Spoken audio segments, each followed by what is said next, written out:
పిన్ని, మెల్లిగా రావచ్చు కదా. నా పేపర్ గాల్లో ఎగురుకుంటూ వచ్చి ఇక్కడ పడింది. దానికోసం వస్తూనే మెట్ల మీద నుండి పరిగెత్తుకుంటూ వచ్చి కింద పడ్డాను. అంతేనా? నేను ఇంకా నువ్వు వీలునామా రాసేసి పైనుంచి దూకేసావేమో అనుకున్నాను. ఊరుకో అల్లుడు, నీకంతా వేళాకోళమే. అబ్బా, నా నడుం విరిగిపోయింది. చూసావా, నిన్నేమో చూడకుండా నీ కాలు తగిలి వేద పడిపోయింది. ఈరోజు పేపర్ కోసం నువ్వు స్టెప్స్ మీద నుంచి కింద పడ్డావు. దీన్నే కర్మ సిద్ధాంతం అంటారు. తెలిసి చేసినా తెలియక చేసినా మనం చేసిన పనికి 10 రెట్లు ఫలితం వచ్చేస్తుంది. ఊరుకో శ్రీ, అసలే నడుం నొప్పి పెట్టి నేను నడుస్తుంటే ఇంకా హేళన చేస్తావేంటి? వేదా, ఆ పేపర్ నాది, ఇలా ఇవ్వమ్మా. ఉండు పిన్ని, ఇదేదో ₹1,00,00,000 నోట్ అయినట్టు తెగ కంగారు పడుతున్నావు. కంగారు పడ్డం ఏంటి? మెట్ల మీద నుంచి కూడా పడింది. దీనికోసం ఎందుకంత టెన్షన్ పడుతున్నావు పిన్ని? ఇందులో ఏం రాస్తుంది? ఉండు పిన్ని, చదువుని. అసలు ఇందులో ఏం రాసావు? ఏం రాస్తుంది? రామకోటి రాసినట్టు ఎవరినో తిడుతూ తిట్ల కోటి రాసుంటుంది. అయినా దత్తయ్య పేపర్ తనకిచ్చి. ఒక్క నిమిషం శ్రీ, నన్ను చదువుని.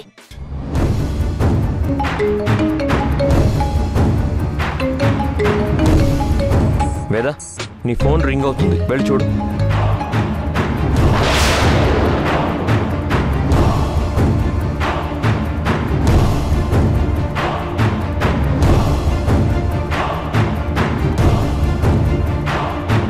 అత్తయ్య, నువ్వు వెళ్ళి రెస్ట్ తీసుకో.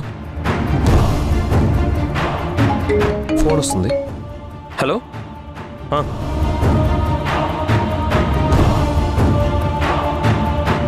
అమ్మయ్యా,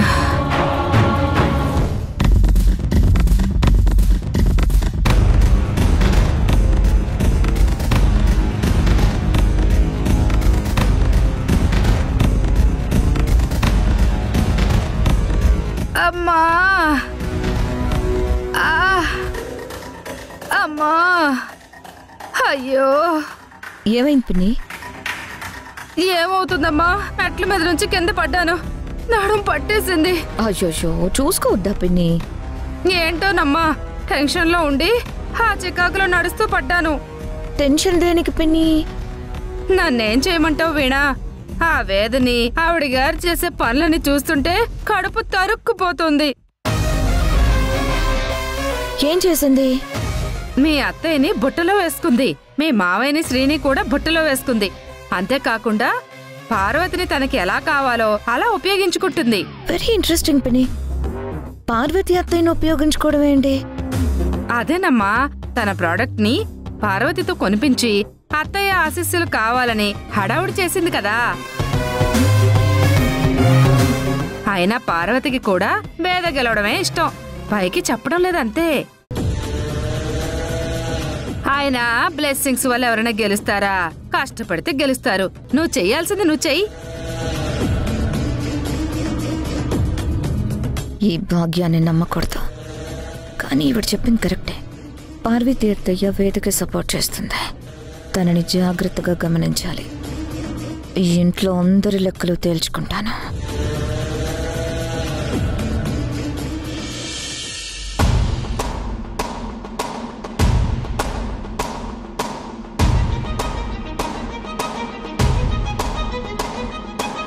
అత్తయ్య, మీతో మాట్లాడచ్చా? ఏంటో చెప్పు వీణా. నువ్వు ఆఫీస్కి వచ్చావు. అక్కడ నేను వేద ఇద్దరం కొత్త ప్రోడక్ట్ని లాంచ్ చేశాం. నువ్వు వేదకి సపోర్ట్ చేశావు, వేదే ముఖ్యం అన్నట్టు ప్రవర్తించావు. నీకు నాకంటే వేదే ఎందుకు ఎక్కువైంది? నేను నీ విషయంలో ఏదైనా తప్పు చేశానా? అలా ఎందుకు అనుకుంటున్నావు వీణా? నాకు నువ్వు వేద ఇద్దరూ సమానమే. ఒకళ్ళని సమర్థించి మరొకళ్ళని తక్కువగా ఎందుకు చూస్తాను? ఏమో, నాకు మాత్రం నువ్వు వేదని సపోర్ట్ చేస్తున్నావు అని అనిపిస్తుంది. వేదయ్య గెలవాలని అనుకుంటున్నావు.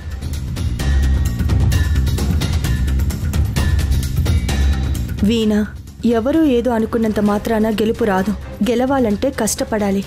కానీ నువ్వు వేదాతో పోటీ పడుతున్నావు, కానీ గెలుపు కోసం ప్రయత్నించడం లేదు. అలా ఎందుకు అనుకుంటున్నావు అత్తయ్య?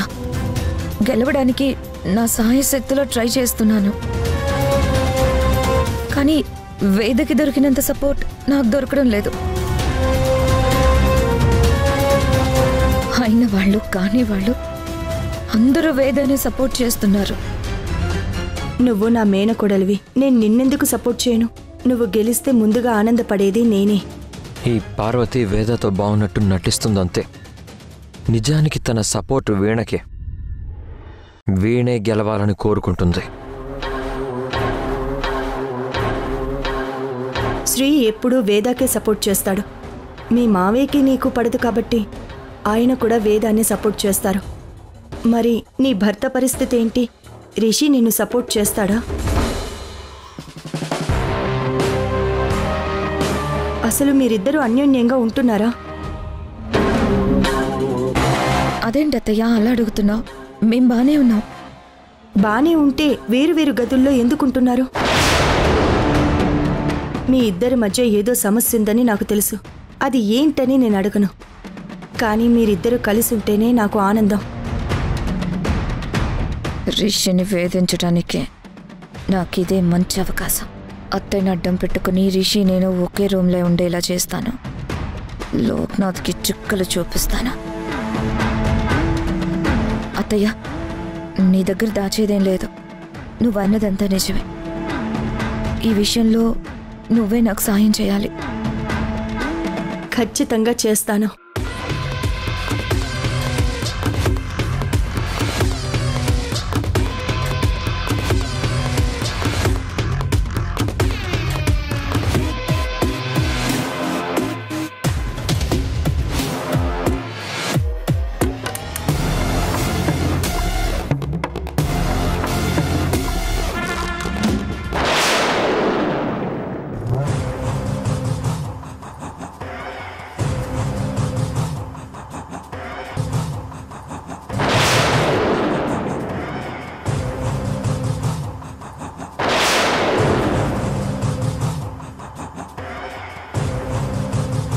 చీరలు దొరికాయి.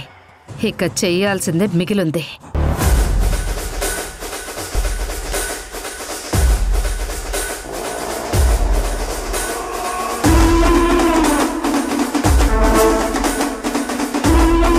Perfect match.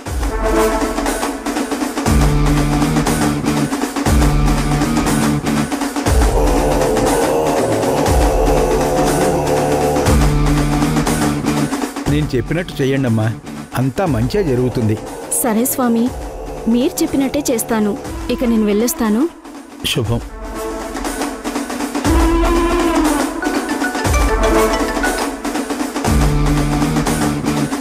హలో సిద్ధాంతి గారు, మొత్తం రెడీ చేశాను. మంచిదమ్మా. ఇప్పుడు అసలు తమరి ప్లాన్ ఏంటో చెప్పండి.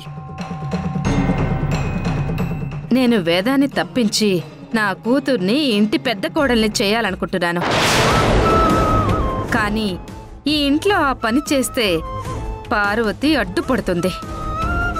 అందుకే ముందు పార్వతిని తప్పించాలి. గుత్తి వంకాయ కూరల ప్లాన్ భేషుగ్గా ఉంది. తర్వాత ఏముంది? శ్రీకి పార్వతి అంటే ముందు నుంచే పడదు. ఇప్పుడు నేను శ్రీకి పార్వతికి మధ్యనున్న గ్యాప్ని పెద్ద చేస్తే శ్రీ వేదాన్ని తీసుకుని వేరే కాపురం పెట్టేస్తాడు. ఓకే, దానివల్ల ఉపయోగం ఏమిటి? వేరు కాపురం పెడితే వాళ్లను విడదీయటం తేలిక. ఇక్కడైతే వాళ్లను కలపటానికి పార్వతి ఉంటుంది. అక్కడ ఎవ్వరూ ఉండరు. ఈ చదరంగంలో పార్వతి అనే గుర్రాన్ని, వేద అనే ఏనుగుని తప్పిస్తే నేను వాళ్ళకి చెక్ పెట్టచ్చు. అప్పుడు నా కూతురే ఈ ఇంటికి మహారాణి. Very good. మీ ఆలోచన చక్కగా ఉంది. మరి ఇప్పుడు తమరు ఏం చేయబోతున్నారు? ఏం చేయబోతున్నానంటే,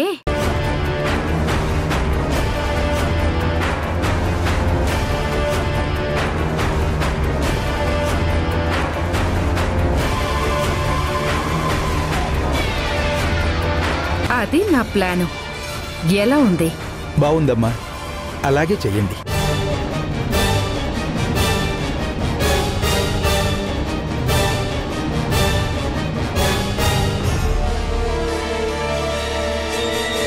పార్వతి, అసలు నేను ఈ ఇంటికి వచ్చిందే నా మీనాక్షిని ఈ ఇంటి కోడల్ని చేయడానికి.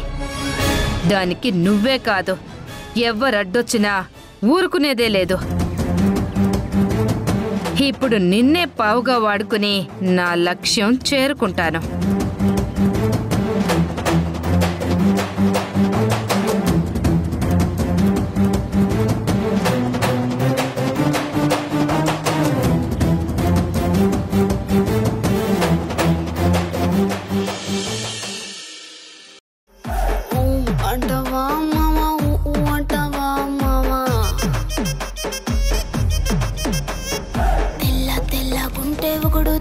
కిందులవుతాడు, నల్ల నల్లగుంటే ఒకడు అల్లారల్లరి చేస్తాడు. తెలుపు నలుపు కాదు, మీకు రంగుతో పని ఏముంది? రిషి, ఏంటమ్మా, ఏం కావాలి? నువ్వు వీణ విడివిడిగా ఎందుకుంటున్నారు? నువ్వు వీణ భార్యాభర్తలు కదా. నువ్వు ఈ రూమ్లో, వీణ ఆ రూమ్లో ఉండాల్సిన అవసరం ఏమొచ్చింది?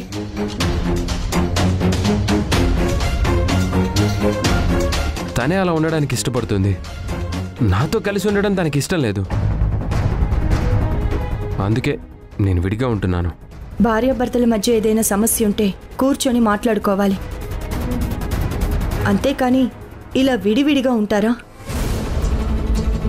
ఈ విషయం అందరికీ తెలిస్తే ఎంత వరస్ట్గా ఉంటుందో తెలుసా?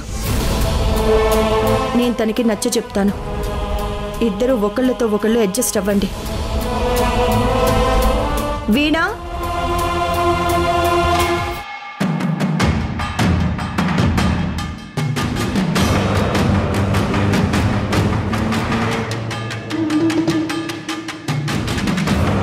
చూడు వీణా, ఇక నుంచి నువ్వు నీ భర్త ఒక రూమ్లోనే ఉండాలి. కాదు కూడదు అంటే కుదరదు. మీరెలా చెప్తే అలాగే అత్తయ్య. మన గురించి నలుగురు గొప్పగా చెప్పుకునేలా ఉండాలి, కానీ చాటుగా మాట్లాడుకునేలా ఉండకూడదు. అర్థమైందా?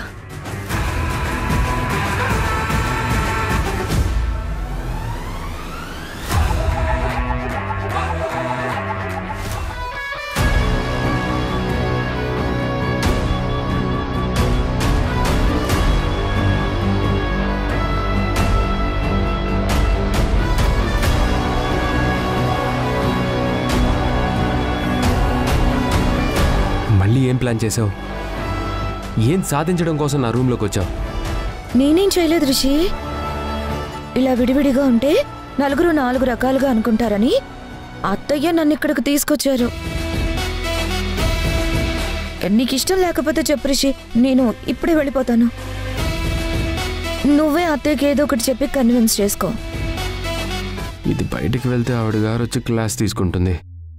దానికన్నా దీన్ని ఇక్కడే ఉండమంటాం బెటర్. వీణా, సరే ఇక్కడే ఉండు.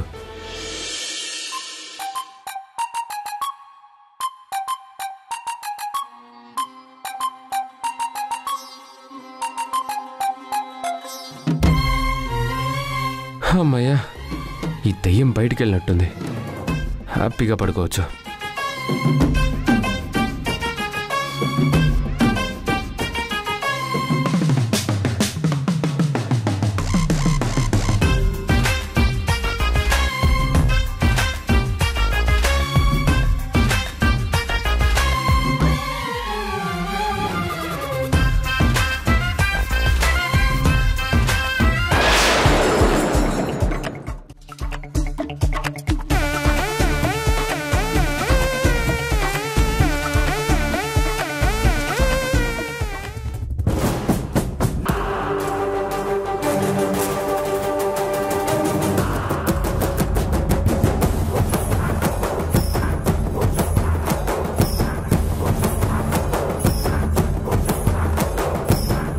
నువ్వు ఇక్కడెందుకు పడుకున్నావు? అదేంటి రిషి, మనిద్దరం భార్యాభర్తలం. కొట్టుకుంటాం, తిట్టుకుంటాం, విడిపోతాం, కలిసిపోతాం. కానీ నువ్వు నన్ను శత్రువులానే చూస్తున్నావు. ఈరోజు ఆఫీస్లో కూడా అందరూ నన్ను మెచ్చుకున్నారు. చివరికి మావయ్య గారు కూడా నన్ను మెచ్చుకుని నా ప్రోడక్ట్ కొన్నారు. నువ్వు మాత్రం కనీసం నాకు కంగ్రాచులేషన్స్ కూడా చెప్పలేదు. ఇదేదో కొత్త నాటకం మొదలు పెట్టింది. డాడ్ చెప్పినట్టు జాగ్రత్తగా ఉండాలి. ఇవన్నీ నాకు నచ్చవు. వెళ్ళి కింద పడుకో. అదేంటి రిషి, మారక మారక నా మనసు మారింది. నీ చేస్తున్న తప్పు తెలుసుకొని ఇక్కడికి వస్తే ఎందుకు ఇలా మాట్లాడుతున్నావు? నాకు అందరూ శత్రువులే.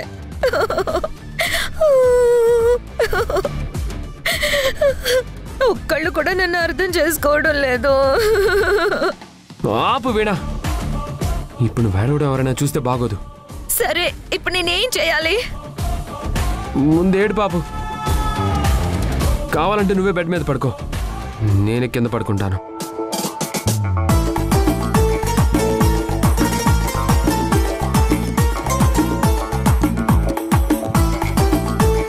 ఇదే కదా నాకు కావాల్సిందే.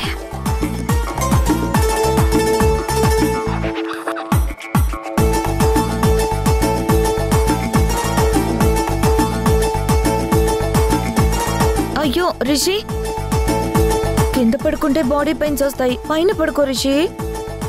పర్లేదు, నువ్వే పడుకో.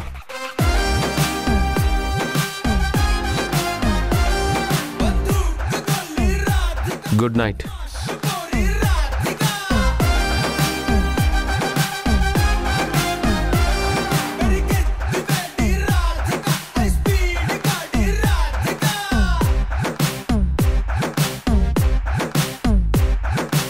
అసలు వీణా నా గదిలోకి ఎందుకు వచ్చింది? పైగా కన్నీళ్లు పెట్టుకుంటుంది. ఎంతో జాగ్రత్తగా ఉండాలి. అసలే డాడ్ వీణకి దూరంగా ఉండమన్నారు.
ఇంపార్టెంట్ పేపర్స్ అన్ని చింపేస్తుంది.